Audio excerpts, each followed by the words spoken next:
This is our third attempt today to film this. Just a warning, usually our setup is brighter. We shoot in the daylight. Today, as you can see, it's nighttime. It's not the daylight. That'll be because I slept for 4 hours like a rock. Bah! Charlene took a 4-hour nap, but that's fine because we are here now. Isn't that right? Cheers, sweetheart. You showed up, sweetheart. Let's try again. We also have a new candle. It's our pink candle. Should we light the candle? May we have a blessed session. Pussy pink. It's a very neon pussy if you ask me, but we've got our little bowl of questions here that we did not finish last time. You start, ladies first.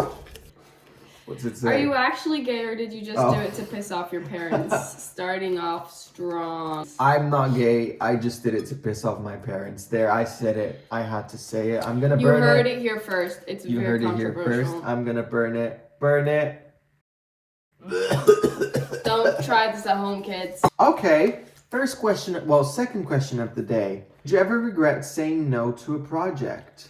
Ooh, good question. No, I think if anything, I've regretted saying yes to something. Exactly. To be fair, I've not said no to that many projects. I've only said no to like... What project have you said no to? Mostly like student films sometimes. That you said no to? There was a couple other projects that I said no to either because they were like overly sexual or seemed a bit shady maybe. Like I remember there was this one that was like an independent short film that was just like the role was just completely overly sexualized and didn't really make any sense. Which one was? Yeah, I remember. You texted me about it. Yeah, I've never regretted saying no to a project. I don't think. Have you?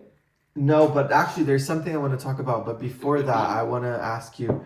Tell me about There are projects you said yes to that I know that you really regret it. Yeah. Now listen, we don't have to say any names here. We both know who we're talking about. One of them. How many are we thinking the same one? I think so. It was in a country that starts with I and ends with. She shot a film. That was a complete nightmare, and the story's spectacular. I'm sure you regret saying yes to that one. And the thing is, let me just let you in on a little secret. They had to do a reshoot, and Charlene promised. She said, Christ, I give you my blood that I will never join this team ever again. Did I done really here. say that? Yeah, she made a ritual. And she says, I swear to the power of the universe, I will never come back. And then all they had to do was ask her nicely. And then she went back for a round 2. Oh, bless her. Bless that version of Shirley. I literally told myself, like, I'm gonna call them and I'm gonna say I'm not doing it. And then I called them and they just convinced me. Wow, I really did not stand up for myself in that moment. That's okay. Bless past Charlene, and let's hope future Charlene never does that again. Because I really let myself down there, didn't I? It's fine. At the end of the day, I don't regret it. Like, I mean, I do regret doing it, but at the end of the day, like, you know, it's in the past. It happened. I've forgotten about it. So why did you regret doing this project, Charlene? Well, I said yes to it because I knew the people who were working on it and I trusted them. And then it just ended up being a very, very unprofessional experience.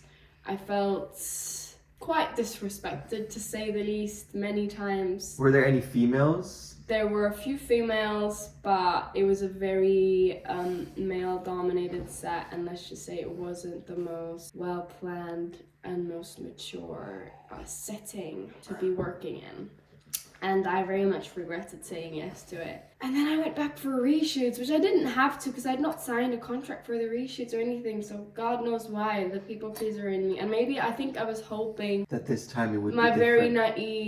naive side was hoping this time it would be different, and it wasn't. And then we learn, we live and we learn. I want to say something about this. Have you ever done a project you regret? Wait, you need to answer the other question as well, the actual question. Have you ever regretted saying no to a project? I've never regret saying no to a project because the people pleaser in me usually says yes to projects.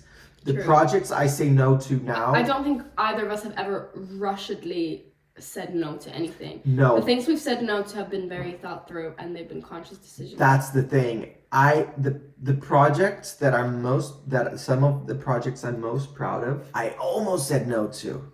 Oh, interesting. This is so interesting. Hear me out on this. Most of the projects in my life that have been very meaningful, almost life-changing, I almost said no to them. That just goes to prove that I have no fucking idea what's best for me when it comes to projects. I always think the next best project for me would be this film, this audition, if I get that. And then instead, life always throws me something else and I go, ugh, I don't want that. I don't want to do it. And then I somehow end up doing it and then go to realize that that was the most amazing thing. I'll give you one example. The opera, even your tour, you thought about Everything. So I did a tour. I toured The Great Gatsby in Europe for 5 months. And when I taped the audition, I didn't prepare for it. I thought it was a shit tape. I had to sing. I did a terrible job at singing. I sent in that tape not thinking about it. I forgot that it existed. And then I booked the part, which is to play Nick Carraway.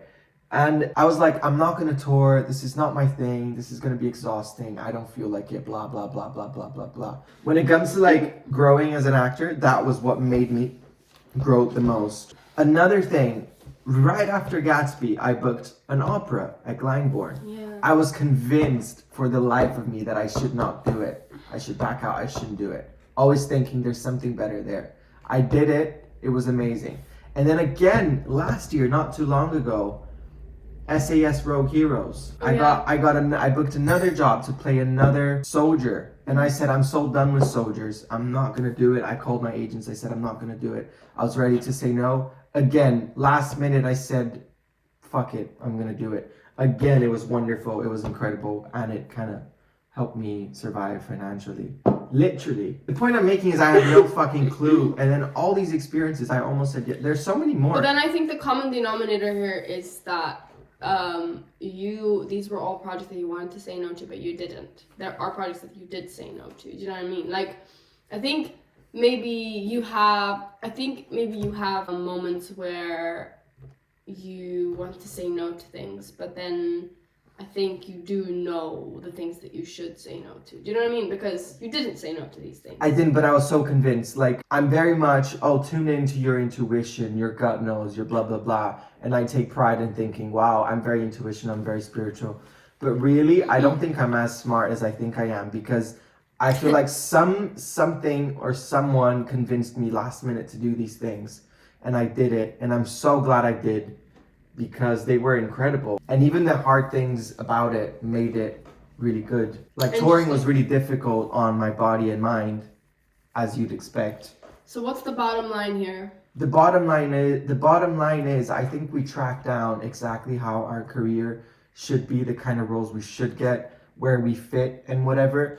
And for some magical, interesting reason, it never goes the way we think it will. Yeah. And then something different comes by and says, that's not how your life's gonna go. There's this option. And you go, what? No, that's not what I want for me. I think it's really important to take chances. Yeah, it's true. I think saying yes to opportunities is always great, especially if you're early in your career, like we are. Like, saying yes, always say yes to new challenges and new opportunities. But also, it is okay to say no. It doesn't make you a diva. It doesn't make you ungrateful. If it doesn't feel right, it's okay to say no to things. I think my main point is not about the yes and no. It's about the fact that we think we know what's best for us. We think we know how things are going to go. It's another example, like, wow, this just came to my head. Our friend Kaya, who did a video game. Split Fiction, shout out to our lovely Kaya. And we were just talking the other day how she saw this role as like something that helps her make money. It's a nice part, but it's not career changing or whatever. And now... She didn't quite realize the extent to how much this job would put her on the map and how big of an opportunity this would be. We never know, do we? No. We can never know exactly. We never know. And sometimes we think something is going to be huge and then it isn't. Yeah, and now she almost got a BAFTA nomination for it. Like, that's huge. Yeah. Well, Alex just got a text from a boy. No. Is it a boy? Shit. Yeah. I thought I'd put it on airplane mode. Well, apparently you didn't. What if Next they call question. me? What advice is your 80-year-old self giving you right now? Sit down and picture Charlene. Wait, give me a minute. Yeah, Charlene is 80 years old. She's living in a farm in Sweden or whatever. What is she telling you right now? How do you answer that question? Well, I think about this a lot. I think my 80-year-old self is saying, slow down, you crazy child. I'll maybe cut the bad singing out. I think my older self is saying, child, just chill the fuck out. It's not that urgent. You don't need it all done by yesterday. Your value is not tied to your productivity. You don't need that validation. And to be yours will find you. It's that. Like, chill the fuck out. Oh my god, the chair broke. The chair broke. It's the budget version, guys. What does success feel like internally, not what it looks like externally? I love this question. On episode 1, we touched base on it a bit, and we talked about how success is seen as this like gigantic, loud thing. And for us actors, I think it's usually related to being recognized as an actor, having fame, having money. But I think one thing I'm starting to notice as I go deeper into myself and into this business is that it's just an external thing. I think real success is being content with yourself, being happy with where you are, liking yourself is the only thing that can fill you up, because external things only give you a high for so long and then you quickly go on to the next thing. It's when you know you're enough and you don't need these external things and validations and fame to prove your worth. Don't get me wrong, I do think you can have both. You can love yourself and still love and deserve fame. Some actors say, I don't want to be famous, I don't need it. That doesn't work for me. I love the idea of fame. I love the idea that I can use my voice and money and resources and influence to do positive things. But I also know that that's not going to fill any gaps inside me.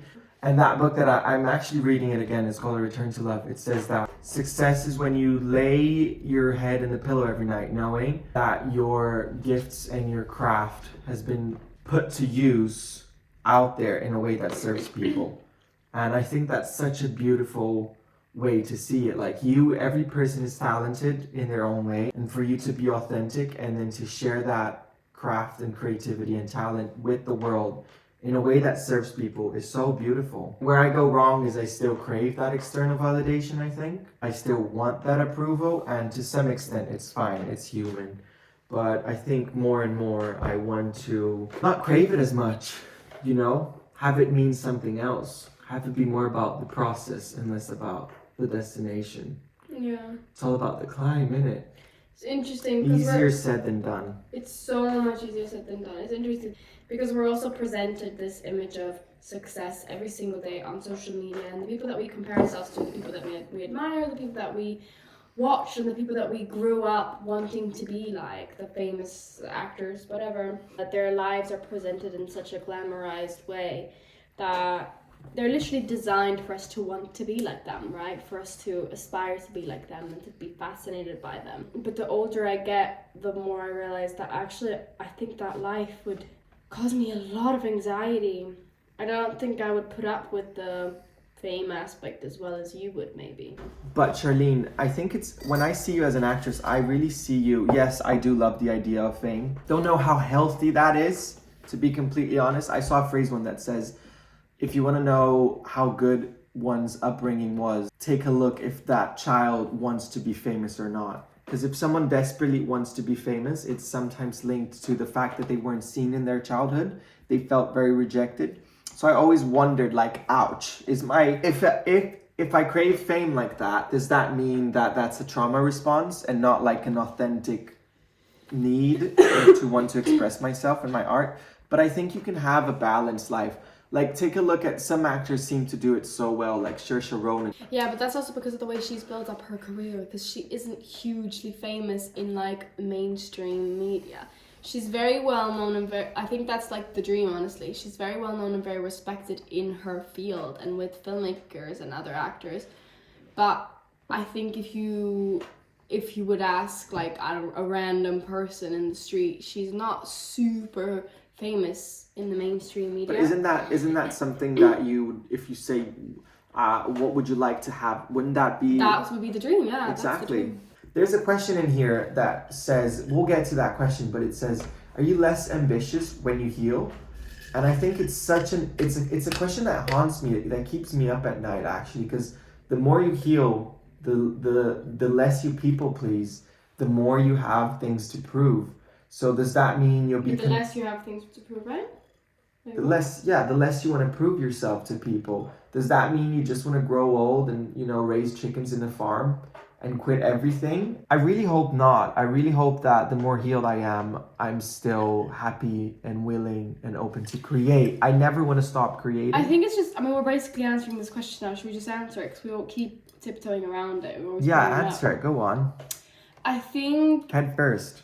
it completely depends on your motivation to why you do the things you're doing. I think that's why it's so important to know the why of anything you do in your life ever.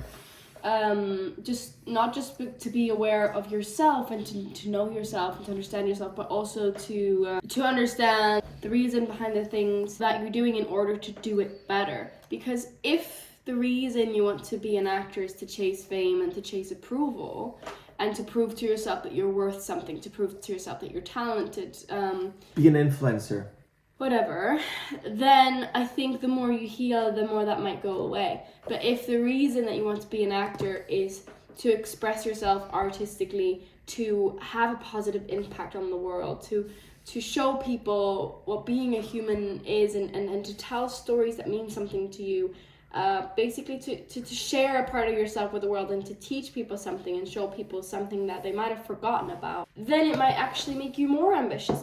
Once you understand why you're doing something, it completely takes the whole thing apart, and it can either tear it down and make you realize, actually, why am I doing this? This is pointless. Or build it up and make it stronger.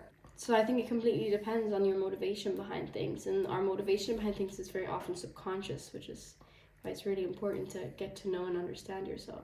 So what is your why? Why do you act? Why do you've dedicated your entire life to this? All your choices, your relationships, where you live, everything you do, your muggle jobs, what you eat, surrounds itself for this one thing, your acting career. People who aren't artists won't understand this because they don't need to make that sacrifice most of the time. At least I see it in my non-actor friends. They can almost allow, you know, each parts of their life to have an equal say. I look at you and me. All the other bits of our life, our family, our friends, they are dictated by what acting is, where acting is. Yeah. You need to Which give. So what's your necessarily why? a healthy thing. It's not, but it's what. We're not saying this as if it's something admirable. It's just No, but Charlene and I think most actors can relate. Acting comes first. If she's getting married and I book a job, okay, I'm joking. I'll go to your wedding.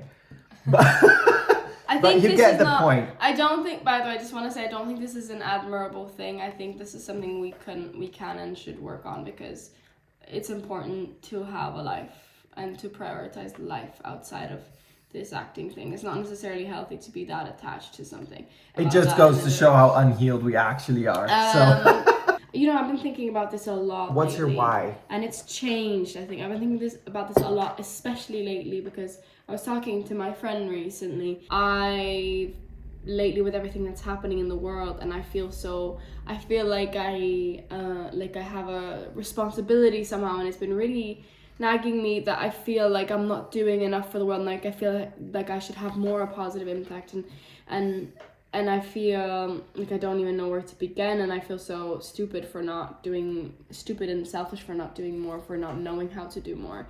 I think maybe a lot of people feel this way, and it's made me feel like this acting thing is so silly, and it's made me feel like, why do I still want this so bad when the whole world is falling apart around me? Like, isn't there more important, more useful things I could be doing with my time? Sometimes it even gets to the point where I feel like, should I just drop everything and join Greta Thunberg? Join Greta Thunberg, or drop everything and move to the woods in Sweden and never look at my phone ever again. But then I think you said this actually. Maybe it's important for people who do want to do better to be in this world and be in this industry and not completely abandon it, because we can then work together to make it better. And actually, art is very powerful, and art is impactful, and art can make a difference. I'm still trying to figure out how and in what way exactly, but I do think we can be useful and we can make change in the field that we are in. I don't want to do disservice to the people who do so much more than we do. I know there are people who do more than we do, who invest more time and more money. But I do want to say, I believe, maybe people disagree, you can help so much, you can help the world so much by helping yourself. I think if you are a loving person, when you walk around the world with this energy, it changes the frequencies of the places you attend. Do you know what I mean? We think of like helping the world as this grandiose thing of like striking and Getting on a boat with Getting- Greta Thunberg. getting on a boat with Greta and all that shit. And I do think that's very important, and I do think we should do more of these things. But I think so much of it is in the little things you do every day, in the small choices you make, in like the way you treat people and stuff. But if your authentic self is meant to create, to tell stories, I think you do the world a massive disservice to not do it.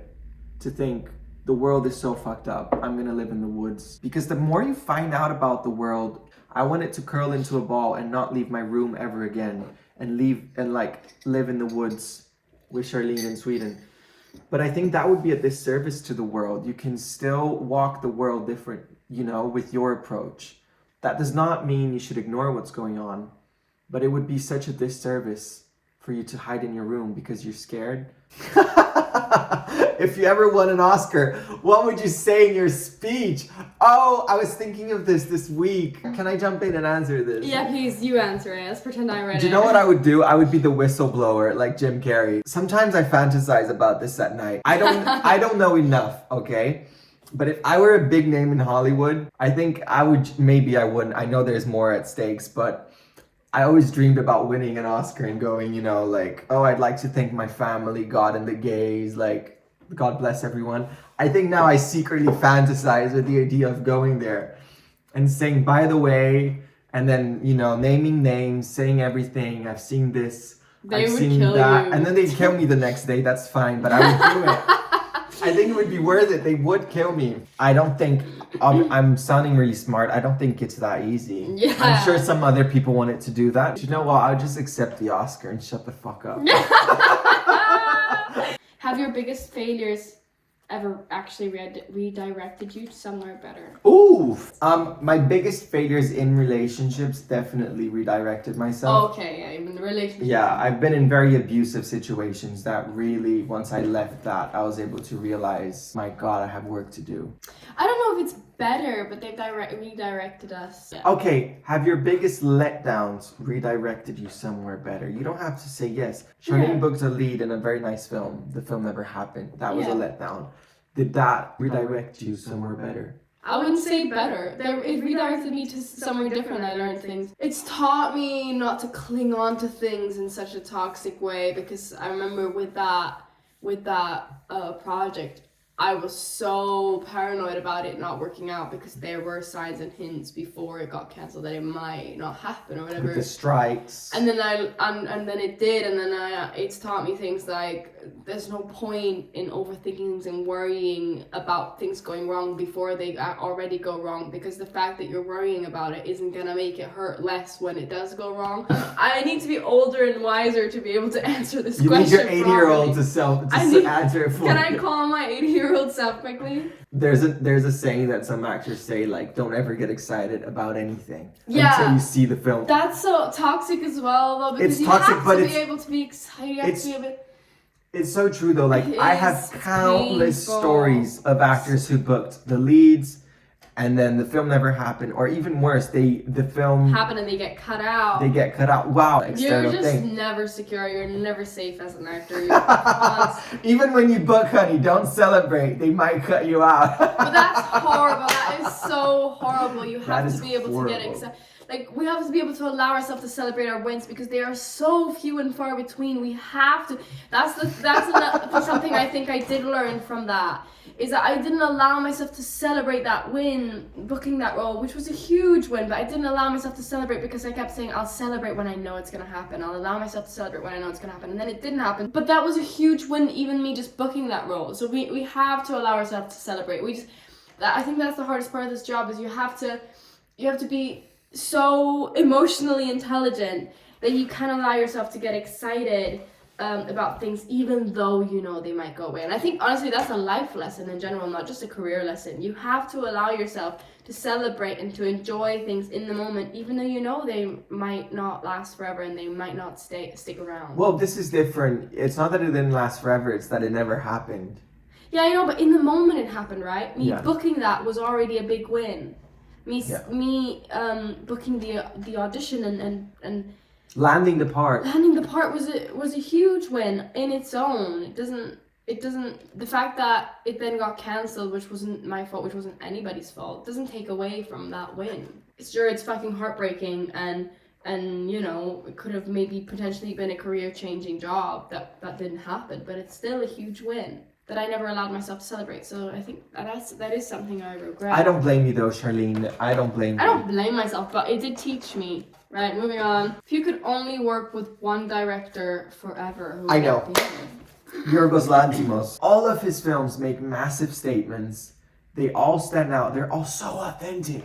I mean, that's what Emma Stone is basically doing. She's only ever working with Yorgos Lanthimos from She's now never on. gonna work with anyone ever again. And we do love Emma Stone, don't we? You should pick the guy from Florida Project. And Sean Baker, that's Sean a good one. who directed Worst Person in the World and Oh, Joachim Trier.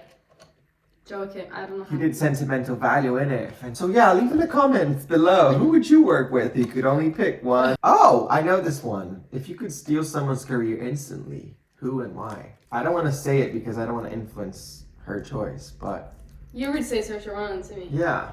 Oh no. Who? Mia Goth.